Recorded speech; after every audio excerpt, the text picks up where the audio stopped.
Sir, Sivaganga மாவட்டம் மானாமதுரை தாலுகா கட்டிக்குளம் கிராமத்தை சேர்ந்தவன். என் பேர் பாரிவள்ளல். நான் விவசாயி. எனக்கு விவசாயம் தான் வாழ்வாதாரம். எங்கள் ஏரியா வந்து இது வைகை பாசன கால்வாய் மூலம் தண்ணீர் பெருக்கி நாங்கள் விவசாயம் பண்ணுவோம்.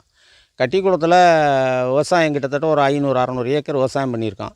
இப்போ சூழ்நிலையில் வந்து இந்த சமீபத்தில் பெஞ்ச மழையில் நான் ஒரு 7 ஏக்கரு கோணாப்பத்தி 3 நெல் நட்டிருக்கேன். சமீபத்தில் பெஞ்ச மழையில் நெல் சாஞ்சு தரமட்டமாக கிடக்கு.